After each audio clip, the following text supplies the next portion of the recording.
Assalamualaikum warahmatullahi wabarakatuh. Waalaikumsalam warahmatullahi wabarakatuh. Hamdan syukranillah, salatan wa salaman ala rasulillah. Terima kasih kepada ibu semua yang telah berhadir hari ini dalam rangka untuk mengikuti kegiatan P2K2, Peningkatan Kapasitas Kemampuan Keluarga atau FDS. Apa kabar ibu semua? Baik. Baik ya, luar biasa ya. Ya. Apa kabar ibu? Baik, luar biasa. Oke ibu, hari ini saya akan coba menyampaikan beberapa materi itu terkait dengan kesejahteraan sosial, khususnya itu penyandang disabilitas. Ibu pernah dengar apa itu penyandang disabilitas? Tidak. Nggak pernah dengar ibu? Enggak. Orang cacat pernah dengar? Benar. Oke. Jadi kalau bahasa kita kita di masyarakat umum ya, kita mungkin sering menyebut penyandang disabilitas itu atau difabel, bahasa lebih halusnya itu sebagai orang cacat. Dan kalau bisa mulai hari ini ibu-ibu jangan lagi menggunakan kata-kata orang cacat, ya Bu ya. Itu konotasinya negatif, ya. Kita pakai kata difabel. Oke. Karena kenapa ibu? Semua manusia yang dilahirkan itu kan titipan Allah, titipan Tuhan untuk keluarga ya kan. Mereka punya hak yang sama seperti manusia normal lainnya. Nah, jadi jangan kita kucilkan, jangan kita diskriminasikan. Mereka punya hak yang sama. Dan kalau bisa memilih keluarga yang dianugerahi anak-anak istimewa atau penyandang disabilitas itu, kalau mereka bisa milih, mereka juga berharap anak yang lahir itu normal. Cuman kita nggak bisa memilih. Jadi seandainya di lingkungan ibu-ibu atau ada keluarga ibu-ibu sini yang mohon maaf penyandang disabilitas, kita jangan sesekali memperlakukannya berbeda. Dia sama dengan manusia normal lainnya. Jangan kita kucilkan, jangan kita diskriminasi ya. Oke, di sini dijelaskan bahwa apa itu penyandang disabilitas. Secara ringkas menurut Undang-Undang Nomor 8 2016 itu yaitu setiap orang yang mengalami keterbatasan fisik. Nah, misalnya tadi saya bilang cacat, hilang anggota tubuh misalnya kan, atau intelektual. Kita pernah melihat mungkin di desa-desa kita ada yang mohon maaf ibu, orang kampung kita bilang mungkin idiot, atau sindrom Down gitu kan. Secara intelektual atau secara kecerdasan kita lihat tampilannya dia normal, cuman secara kecerdasan olah pikirannya itu di bawah manusia normal. Dia loadingnya lama gitu, kita ngomong kadang nggak nyambung ya kan. Oke. Atau secara mental mungkin ada yang kok di kita mungkin orang yang kurang normal, orang gila misalnya itu. Itu termasuk juga disabilitas. Tapi kita jangan bilang orang gila ya, itu singgung ya. Atau dengan sensorik dalam jangka waktu yang lama, yang dalam berinteraksi dengan lingkungan dapat mengalami hambatan dan kesulitan untuk berpartisipasi secara penuh dan efektif dengan warga negara lainnya berdasarkan kesamaan. Jadi kita lihat mereka ini punya kekurangan. Kekurangan itu dalam hal apa? Dalam hal berpartisipasi dan kesulitan untuk secara efektif untuk di masyarakat itu, misalnya mereka nggak bisa melakukan aktivitas normal seperti orang-orang lain. Seperti itu. Itu yang disebut dengan disabilitas. Oke. Kemudian apa itu hak-hak penyandang disabilitas? Meskipun mereka memiliki kekurangan, mohon maaf, tapi secara hak mereka itu sama dengan manusia lainnya, ibu. Kita jangan pernah sekali mengkucilkannya. Pernah nggak ibu-ibu dapati di desa ibu-ibu atau di kampung ibu-ibu ada yang mengucilkan atau ngejek-ngejek orang yang disabilitas, orang cacat tadi? Pernah nggak bu? Ada? Tidak tahu hati orang. Ada bu? Nggak ada ya bu ya, kita harap nggak ada ya. Oke, jadi di sini apa itu hak-hak dari penyandang disabilitas? Mereka berhak mendapatkan apa saja? Mereka berhak untuk hidup. Ya, kemudian bebas dari cercaan. Kita nggak boleh kita hina-hina dia. Apa itu si buntung? Apa itu si cacat? Nggak boleh itu. Ya. Kemudian mendapat perlindungan, mendapat bantuan hukum. Ketika mereka mungkin butuh bantuan hukum atau butuh perlindungan hukum, atau bisa jadi mungkin ada kejadian mereka mengalami perilaku kriminalitas misalnya, mereka juga berhak mendapatkan bantuan hukum. Seandainya ada orang yang menyakiti mereka atau berbuat jahat terhadap mereka, kita berhak melaporkan ke pihak berwajib untuk ditindaklanjuti. Ya. Kemudian mereka juga berhak untuk bersekolah, ibu. Berhak. Jadi misalnya ada anak yang disabilitas, mungkin mohon maaf tidak bisa berjalan, harus dibantu dengan kursi roda. Meskipun memiliki keterbatasan secara fisik, mereka juga berhak bersekolah. Di sini kan ada namanya sekolah luar biasa, Ibu ya. Oke. SDLB misalnya, ya kan? Sekolah luar biasa. Mereka juga berhak untuk bersekolah. Mereka berhak untuk mengecap pendidikan. Ya. Berhak mereka harus bisa membaca, menulis, atau mohon maaf, mungkin ada yang disabilitas secara misalnya nggak bisa melihat, mereka juga bisa baca. Ya, jadi ada istilahnya itu huruf braille atau huruf timbul itu. Mereka juga bisa baca, tapi dengan tulisan-tulisan khusus yang diperuntukkan untuk mereka. Jadi haknya sama, Bu, cuman mungkin caranya yang berbeda. Kemudian mereka juga berhak untuk bekerja. Jadi kita lihat di kantor-kantor, di dinas atau di perusahaan-perusahaan itu memang ada porsi khusus untuk penyandang disabilitas. Memang secara fisik mereka memiliki keterbatasan, tapi secara pemikiran dan intelektual bahkan mereka lebih pintar dari orang-orang normal biasanya. Jadi tidak menutup kemungkinan bahwa penyandang disabilitas ini setelah dia bekerja, dia bisa juga menduduki posisi-posisi atau jabatan-jabatan penting di perusahaan tadi. Ya. Kemudian mereka juga berhak untuk hidup sehat. Jadi jangan kita abaikan mentang-mentang dia punya keterbatasan secara fisik atau disabilitas, kita abaikan kesehatan dia. Kita nggak kasih makan atau kita beri makan seadanya. Itu nggak boleh ya. Ketika dia sakit kita abaikan, tidak boleh. Mereka juga berhak hidup sehat. Berhak juga untuk mendapat pelayanan kesehatan. Kayak ini tidak hanya di keluarga ibu-ibu, tapi juga di desa ibu-ibu atau di lingkungan ibu-ibu. Saya ada temuan-temuan seperti itu, laporkan. Atau kalau kita bisa bantu, kita bantu. Ya. Kemudian mereka juga berhak berolahraga. Tentunya berolahraga di sini ya sesuai dengan keadaan mereka ya. Jadi mungkin ibu-ibu pernah melihat itu ada perlombaan olahraga khusus untuk penyandang disabilitas. Mereka juga berhak untuk ikut pergelaran olahraga. Ada kompetisi-kompetisi tingkat provinsi, nasional, bahkan di tingkat dunia. Mereka juga bisa ikut olahraga seperti itu. Kalau yang normal itu kan ada istilahnya olimpiade ya. Kalau mereka olimpiade juga, tapi namanya olimpiade paralimpik. Itu diperuntukkan untuk penyandang disabilitas tadi. Oke, kemudian apa lagi hak dari disabilitas? Penyandang disabilitas tadi, mereka juga bebas dari kekerasan, nggak boleh, atau bebas dari eksploitasi.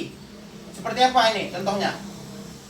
Pernah nggak ibu-ibu lihat ada orang yang minta-minta itu didorong sama kursi roda, atau dia misalnya cacat nggak bisa melihat, ada yang nuntun untuk minta-minta sedekah, ada kan ibu-ibu? Ada kan? Ada ibu-ibu pernah lihat? Ada. Itu salah satu bentuk pengurangan hak-hak mereka. Sebenarnya mereka tidak boleh itu dieksploitasi. Seharusnya keluarga itu merawat mereka, tidak boleh karena mereka menyandang disabilitas, punya kekurangan, kita manfaatkan untuk kepentingan secara material. Kita ajak orang untuk tuntun dia, untuk dia minta-minta, untuk dia minta bersedekah, atau kita buat dia biar orang lain iba. Orang lain yang lihatnya akan memberikan bantuan kepada kita, dan itu bantuan itu dimanfaatkan oleh keluarga si penyandang tadi. Itu nggak boleh ibu, ya. Kemudian tidak dikucilkan.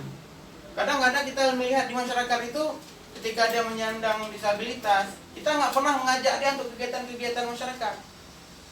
Nggak pernah kita tanya ide-ide dia atau pendapat-pendapatnya, kita nggak pernah kita libatkan. Kalau itu nggak boleh. Bisa saja dengan kita libatkan orang seperti itu, ada hal-hal yang tidak dipikirkan oleh kita yang normal, tapi di mereka memikirkan hal itu. Oh, ya. Kemudian mereka juga berhak untuk diperlakukan sama dengan orang lain. Ini yang paling penting. Jangan pernah melihat mereka itu sebagai beban, sebagai aib. Mereka itu sama. Atau kadang ada keluarga yang malu memiliki anak yang menyandang disabilitas, sehingga mereka ketika ada tamu atau keluarga yang datang, mereka sembunyikan si anggota keluarga tadi yang menyandang disabilitas tadi. Begitu ditanya berapa orang anak ibu, ada 3, malah anaknya 4. Satu orang, mohon maaf, disabilitas, tapi dia nggak mengakui bahwa itu anaknya. Itu nggak boleh ibu-ibu ya. Itu kita mengurangi hak-hak mereka. Oke, sampai di sini jelas? Ada pertanyaan ibu-ibu? Ada pertanyaan ibu? Nggak ada. Oke, secara umum itu disabilitas itu tergolong beberapa jenis, ya bu ya. atau disabilitas fisik seperti tadi kita jelaskan, misalnya kurang cacat di bagian tubuh, mohon maaf, kehilangan anggota tubuh, tidak punya tangan sebelah mungkin, atau tidak punya kaki, atau dulu pernah punya anggota tubuh yang lengkap karena mungkin kecelakaan atau sakit, stroke, lumpuh, bagian dari tubuhnya itu tidak berfungsi dengan baik. Kemudian disabilitas mental itu seperti apa? Kadang kita lihat di rumah itu anak terlalu hiperaktif, nggak bisa diam, atau kadang punya kepribadian ganda. Terus sekali dia nanti kadang-kadang dia sikapnya biasa aja, tiba-tiba nanti 5 menit kemudian dia berubah sikapnya, seperti orang yang nggak normal. Itu termasuk disabilitas juga, disabilitas mental. Kemudian disabilitas netra misalnya, itu seperti apa? Misalnya dia kurang dalam melihat, tidak bisa melihat, cacat, buta lah misalnya di istilah orang kita. Tapi jangan pakai istilah buta ya, tunanetra kita bilang. Kemudian disabilitas intelektual, seperti saya jelaskan tadi. Secara fisik dia normal, cuma secara intelektual atau secara kecerdasan dia berbeda dengan yang lain. Agak susah untuk mencerna informasi. Nah, gitu. Kemudian disabilitas perungu bicara, itu biasanya itu yang paling sering kita temukan ya. Dia nggak bisa mendengar, tidak bisa berbicara. Kemudian penyandang disabilitas berat. Apa itu penyandang disabilitas berat? Karena disabilitas ini terbagi atas dua ya. Ada yang berat, ada yang ringan. Kalau yang ringan, secara fisik mungkin dia kurang. Bisa katakanlah dia tidak punya lengan sebelah mungkin ya, atau tidak punya kaki sebelah. Tapi aktivitas-aktivitas seperti berjalan, mandi, ganti pakaian mereka mampu. Nah, itu dianggap sebagai disabilitas yang ringan. Kalau disabilitas ringan ini dalam program kita PKH itu tidak ditanggung oleh program PKH. Cuma yang ditanggung oleh program PKH itu apa termasuk dalam kategorinya? Itu kategori penyandang disabilitas yang berat. Apa itu?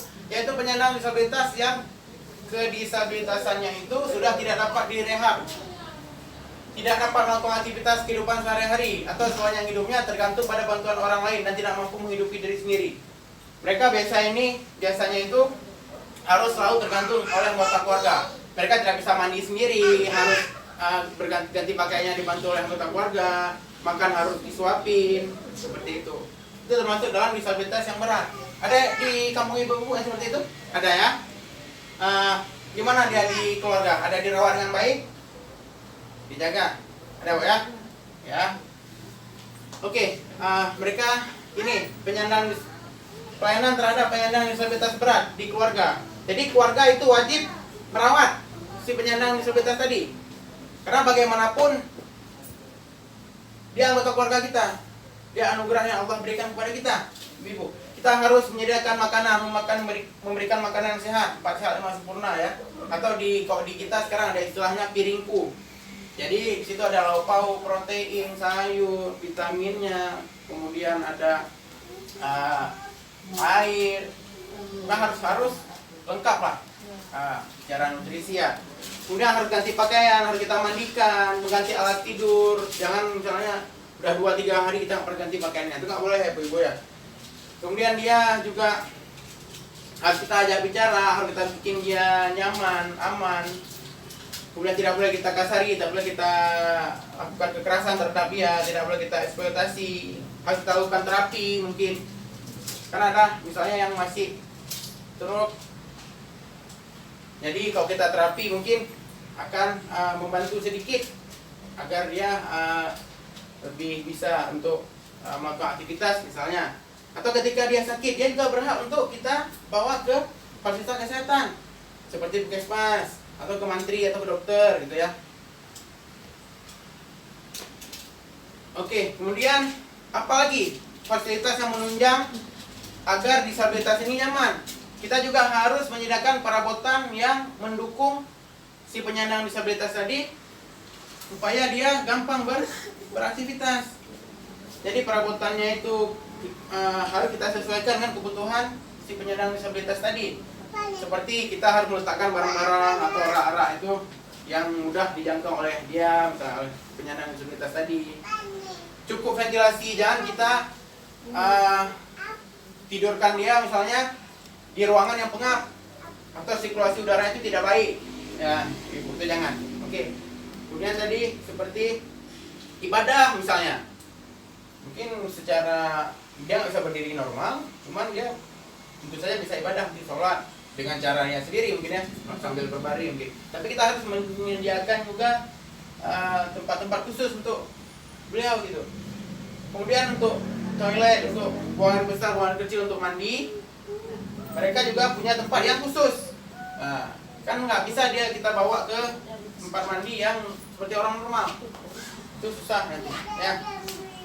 Oke, terakhir ibu-ibu, ada 3 pesan kunci yang